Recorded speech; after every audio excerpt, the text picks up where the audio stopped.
بسم اللہ الرحمن الرحیم۔ ہم نے ایک بار پھر آپ کو اس لیے زحمت دی ہے کہ یہ بات آپ کے علم میں لائی جائے کہ کراچی کے ووٹر لسٹوں میں بڑے پیمانے پر ہونے والی بے قاعدگیوں، باضابطگیوں اور گھپلوں کے خلاف جماعت اسلامی نے دیگر مذہبی اور سیاسی جماعتوں کے ساتھ مل کر اول دن سے آواز بلند کی ہے۔ صوبائی اور وفاقی چیف الیکشن کمشنر سے ملاقاتیں کی گئیں۔ ہم سمجھتے ہیں اور ساری ملاقاتوں میں جو ہے ان کو ان تمام بے ضابطگیوں کے بارے میں بتایا، لیکن اس سلسلے میں کوئی نوٹس نہیں لیا گیا۔ ہم یہ سمجھتے ہیں کہ ووٹر لسٹوں کی تیاری جمہوریت کی بنیاد کی پہلی اینٹ ہے، اور اگر بنیاد ہی غلط رکھی جائے تو پوری عمارت کجی کا شکار ہو جاتی ہے۔ مگر ہمارے تمام تر احتجاج اور مطالبات کے باوجود اس جانب کوئی توجہ نہیں دی گئی، جس پر مجبوراً جماعت اسلامی نے سپریم کورٹ میں کیس دائر کر دیا ہے۔ یہ کیس جماعت اسلامی کی جانب سے جناب سید منور حسن صاحب امیر جماعت اسلامی پاکستان نے دائر کی ہے، تاکہ آزادانہ، منصفانہ اور غیر جانبدارانہ انتخابات کا انعقاد ممکن ہو سکے۔ انتخابی فہرستوں کی تیاری کے ساتھ کے عمل کو متحدہ قومی موومنٹ نے مکمل طور پہ یرغمال بنایا ہے، اور اپنی مخالف جماعتوں کے 24 لاکھ ووٹروں کے نام فہرستوں سے نکال کر دوسرے شہروں، صوبوں اور یوسیز میں ڈال دیا گیا ہے۔ انتخابی فہرستوں میں ہونے والی بے قاعدگیوں کا اندازہ اس عمل سے لگایا جا سکتا ہے کہ 15 لاکھ ووٹرز کے نام غلط ایڈریس پہ ڈال دیے گئے ہیں، اور ان کو غلط یوسی اور ٹاؤن اور ضلع میں کراچی کے اندر ڈال دیا گیا ہے، جبکہ 9 لاکھ ووٹرز جو ہیں خیبر پختونخوا، پاٹا، بلوچستان، پنجاب اور اندرون سندھ منتقل کر دیے گئے ہیں۔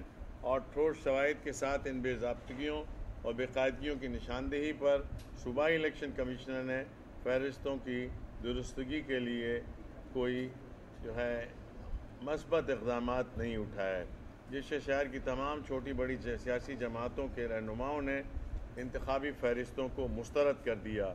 اب امید کی جاتی ہے کہ جس طرح سپریم کورٹ نے دیگر اہم مسائل پر اپنا تاریخی کردار ادا کیا ہے، ہمیں امید ہے کہ اہلیان کراچی کے ساتھ ہونے والی اس بہت بڑی ناانصافی کا ازالہ بھی سپریم کورٹ کے ذریعے سے انشاءاللہ ممکن ہو سکے گا۔ دوسرا موضوع، آج کراچی میں امن و امان کے حوالے سے موجودہ صورتحال سے آپ واقف ہیں۔ شہر کراچی میں گزشتہ 26 سالوں سے آگ و خون کی لپیٹ میں ہے۔ کسی کی جان و مال، عزت و آبرو کو تحفظ حاصل نہیں ہے۔ ٹارگٹ کلنگ، بوری بند لاشیں، قتل و غارت گیری اور بھتہ خوری شہر کی شناخت بنا دی گئی ہے۔ امن و امان کی ابتر صورتحال کی وجہ سے جہاں عوام خوف کا شکار ہیں، اب تاجر برادری بھی بھتہ خوری اور قتل کی دھمکیوں کی وجہ سے سخت خوف میں مبتلا ہے۔ گزشتہ دنوں شیرشاہ کے تاجر اقرار علی اور کپڑا مارکیٹ کے تاجر عبدالحمید کو قتل کر دیا گیا۔ کراچی میں تاجروں کا قتل، اغوا، بھتے کی وصولیابی اور ٹارگٹ کلنگ کی شرح میں خطرناک حد تک اضافہ ہو گیا ہے، جس کے نتیجے میں عملاً شہر میں دہشت گردوں اور بھتہ خوروں کا راج ہے۔ عوام اور تاجروں کا جینا دوبھر ہو گیا ہے۔ صرف مئی کے مہینے میں 300 افراد سے زیادہ بے دردی سے قتل کیے گئے، جبکہ جون کے مہینے میں اب تک 100 سے زیادہ افراد موت کی گھاٹ اتارے جا چکے ہیں۔ حکومت اس ساری صورتحال میں اپنا کردار ادا کرنے سے قاصر ہے۔ پولیس، رینجرز اور قانون نافذ کرنے والے ادارے دہشت گردوں کی آگ کے آگے بے بس ہیں۔ امن و امان کی ابتر صورتحال نے شہریوں کو عدم تحفظ کا شکار کر دیا ہے۔ کراچی میں لوڈ شیڈنگ کی وجہ سے پہلے ہی معاشی سرگرمیاں ماند ہیں۔ ایسے میں بھتہ خوری کے سلسلے نے تاجروں کی رہی سہی کسر بھی پوری کر دی ہے۔